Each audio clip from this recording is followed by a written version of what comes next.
Je suis Vincent Grégoire, directeur du pôle Consumer Trends et Insights à l'agence de prospective Nelly Rodi.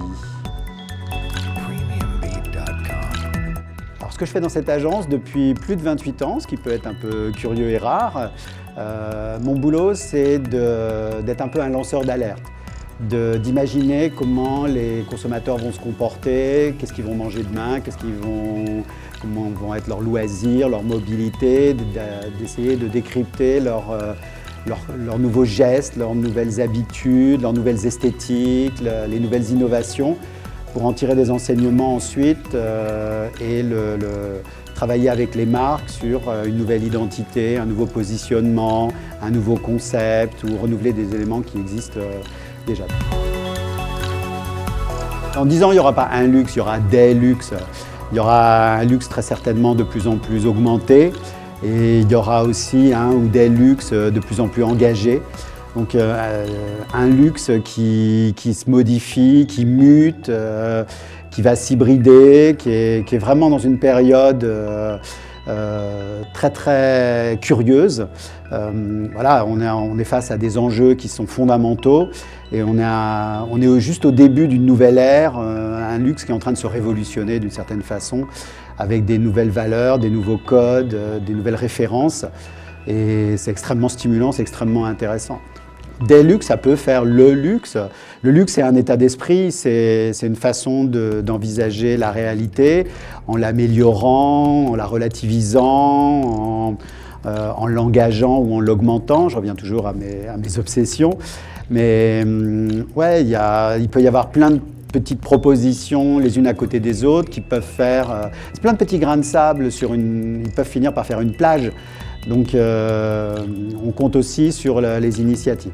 En tout cas, moi je suis intimement convaincu que ce n'est pas les plus gros, ce n'est pas les plus riches, ce n'est pas les plus forts qui vont s'en sortir demain, ce seront les plus agiles. Ni la caricature de l'un, ni la caricature de l'autre.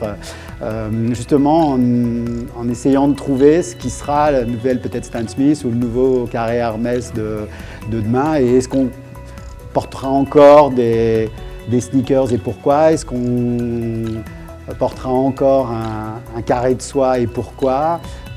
Et aussi de se poser les questions, d'où ils viennent, qui les a fait, pourquoi c'est fait, comment c'est fait, avec quoi c'est fait. Les deux étaient des rebelles, les deux étaient des visionnaires, des transgressifs, des disruptifs, bien dans leur époque. Donc là non plus, j'ai pas envie de choisir. Du poil à gratter. Un chat. Moi, j'ai envie de promouvoir les partis, pas les partis pris, mais les partis à prendre. Et justement, aller là où on ne vous attend pas et pas gérer, voilà, un peu arrêter ce rétroviseur, aller au-delà des clichés. D'ailleurs, souvent, c'est des choses qui me surprennent. Quand on dit, quand je pense à une identité française par exemple et qu'on balance un tas de clichés, je dis mais à chaque fois ces clichés qui sont devenus très bourgeois, au départ c'était des trucs très rebelles, très transgressifs, très disruptifs. D'ingénieur poète, c'est un métier collectif, c'est une combinaison de talents.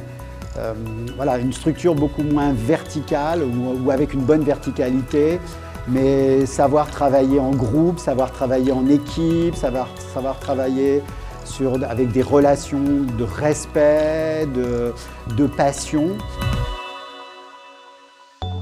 Les deux, elle m'a donné ma chance il y a presque 30 ans. Et voilà, toujours une fidélité et un respect passionnant.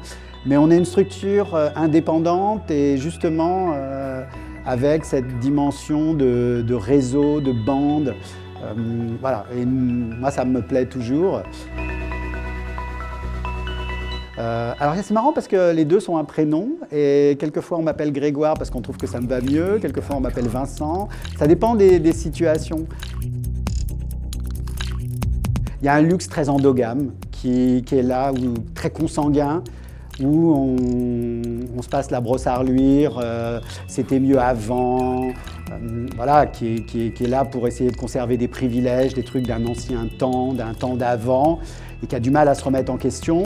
Et puis, il y a une nouvelle génération qui a envie d'envoyer valser la table, qui se sent, qui est en déficit d'existence, de reconnaissance, qui a une espèce de mal-être et qui est en train d'inventer des nouvelles formules dans la création, dans la distribution, dans la communication. Donc moi, j'aimerais que ces deux luxes se rejoignent et s'accouplent pour amener quelque chose d'intéressant.